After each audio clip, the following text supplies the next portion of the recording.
ao votar sobre a decisão do ministro Alexandre de Moraes de criar medidas restritivas e aplicá-las ao deputado Daniel Silveira, o ministro Cássio Nunes Marques, do Supremo Tribunal Federal, apontou que não há base legal para as medidas criadas por Moraes.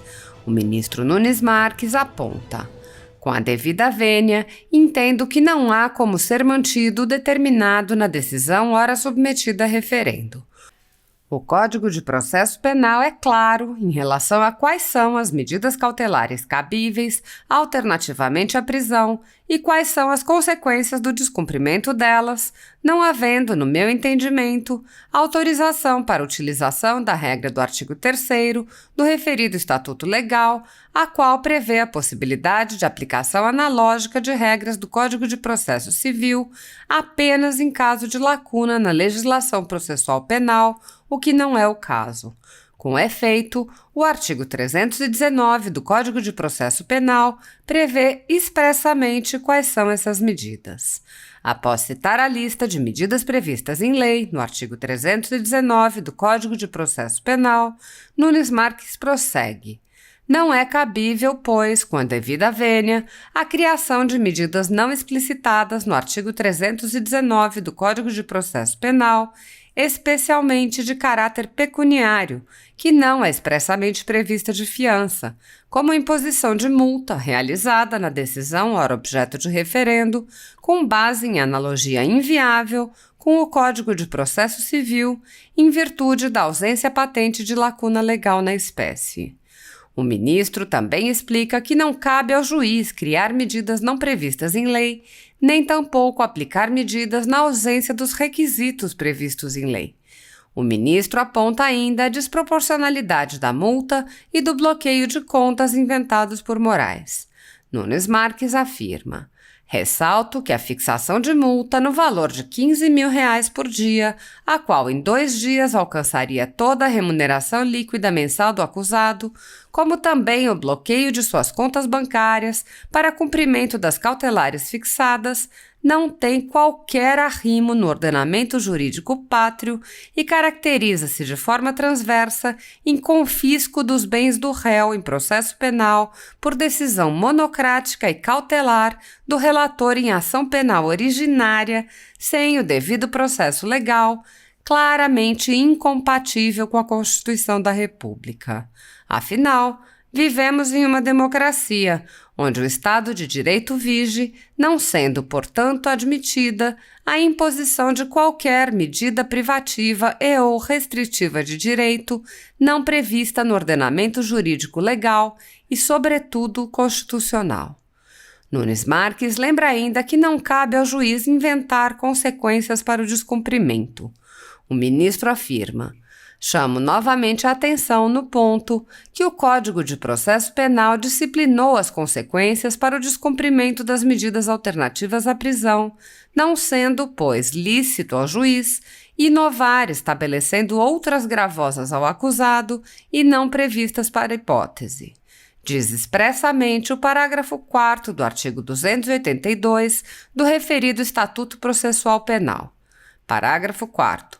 No caso de descumprimento de qualquer das obrigações impostas, o juiz, mediante requerimento do Ministério Público, de seu assistente ou do querelante, poderá substituir a medida, impor outra em cumulação ou, em último caso, decretar a prisão preventiva, nos termos do parágrafo único do artigo 312 deste Código. Dessa forma, a substituição da medida alternativa à prisão e, logicamente, restritiva de algum direito do acusado só pode se dar por outra prevista no artigo 319 do Código de Processo Penal e, se o magistrado entender que não há nenhuma suficiente legalmente prevista, a lei também dá a consequência. O juiz deverá decretar fundamentadamente a prisão preventiva e não criar alguma medida não prevista no artigo 319 e muito menos de caráter confiscatório dos bens do acusado. O ministro Nunes Marques discute ainda outras medidas cautelares criadas por Moraes, explicando que a proibição de ter contato com diversas pessoas afeta o cumprimento de seu mandato parlamentar.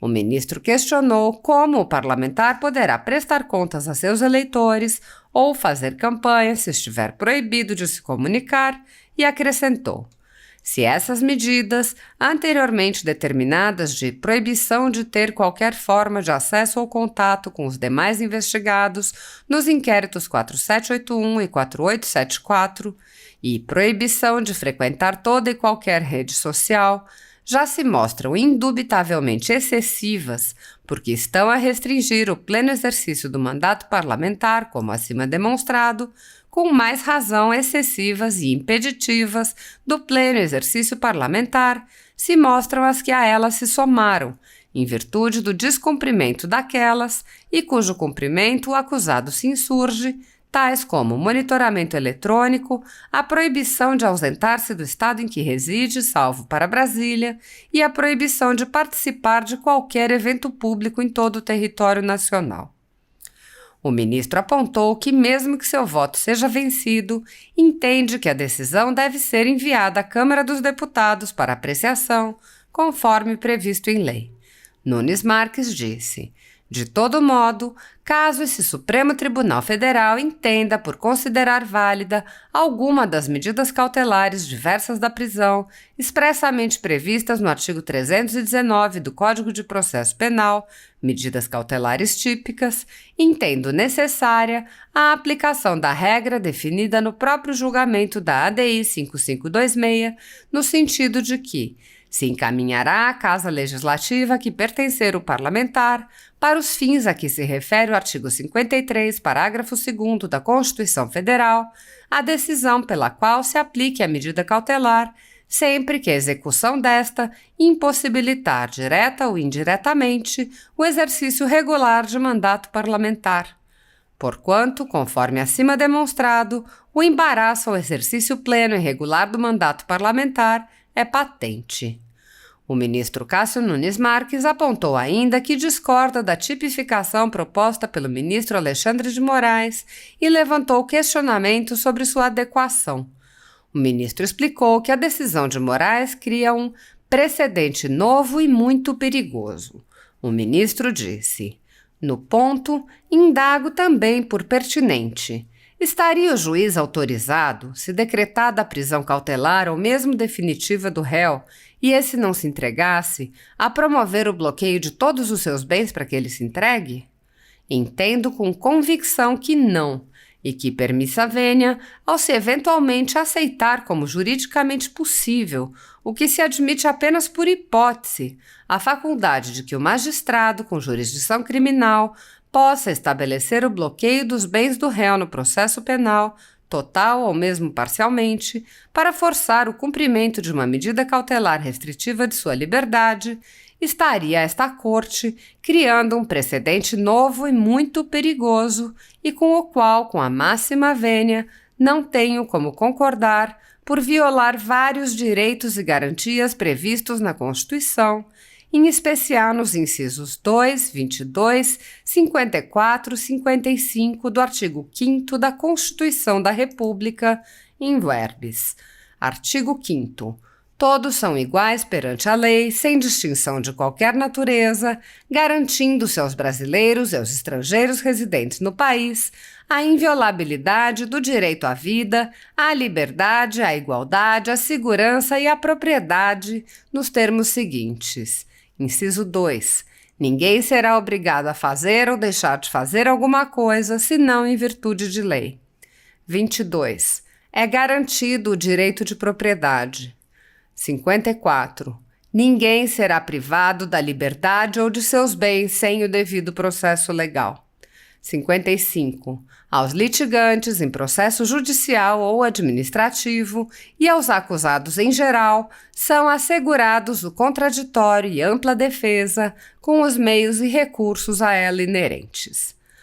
Por fim, mesmo que se entenda pela existência de indícios da eventual prática do crime do artigo 359 do Código Penal, a posição majoritária da Corte, se não ajustada, formará um precedente perigoso, pois concebeu o entendimento de que a distribuição de inquérito ou processo fique com o mesmo magistrado cuja decisão foi descumprida. Não vislumbro na espécie qualquer causa de prevenção, entendendo que o eventual inquérito deve ser livremente distribuído entre os integrantes desta corte e acrescento, com as mais respeitosas vênias, que, se tratando de descumprimento de ordem judicial, seria, a meu ver, inclusive não recomendável a distribuição ao mesmo magistrado que a tenha emanado. Todavia, é questão esta que, por ser afeita a distribuição de processos nesta corte, entendo deve ser, se caso, decidida pelo eminente presidente deste Supremo Tribunal Federal, mas que entendo que deve aqui ser suscitada para apreciação desse egrégio plenário. Ao final, o ministro Cássio Nunes Marques reitera que seu voto é para que a decisão seja enviada à Câmara dos Deputados para apreciação. Apoiadores do presidente Jair Bolsonaro e pessoas que apenas têm um discurso diferente do imposto pelo cartel midiático vêm sendo abertamente perseguidos, em especial pelo judiciário. Cidadãos que expressem suas opiniões ou manifestem apoio ao presidente são alvo de intensa perseguição, podendo ser alvo de prisões, buscas e apreensões, censura e até mesmo confisco. Em inquéritos conduzidos nas cortes superiores, matérias, reportagens e relatórios produzidos pela velha imprensa contra seus adversários políticos ou concorrentes são aceitas como provas, sem questionamento, e servem como pretexto para devassas em pessoas e empresas no que é conhecido como Fishing Expedition. O resultado das devassas é compartilhado com a velha imprensa, que então expõe seus concorrentes apresentando atos banais como se fossem crimes, em matérias que servem como base para novos atos contra a concorrência. Em uma decisão monocrática em um inquérito administrativo, o ex-corregedor do Tribunal Superior Eleitoral, Luiz Felipe Salomão, mandou confiscar a renda de sites e canais conservadores para impedir suas atividades, com o respaldo e aplauso dos ministros do STF, Luiz Roberto Barroso e Alexandre de Moraes. A Folha Política tem toda a sua renda confiscada desde 1º de julho de 2021. O confisco da renda atinge todos os vídeos produzidos pelo jornal, independente de tema, data ou qualquer outro fator. Se você apoia o trabalho da Folha Política e pode nos ajudar a manter o jornal, doe qualquer valor utilizando o QR Code que está visível na tela ou use o código PIX ajude@folhapolitica.org. Caso não utilize PIX, há a opção de transferência bancária para a conta da empresa Raposo Fernandes, disponível na descrição deste vídeo e no comentário fixado no topo. Com a sua ajuda, a Folha Política poderá se manter firme e continuar o seu trabalho. pix ajude@folhapolitica.org.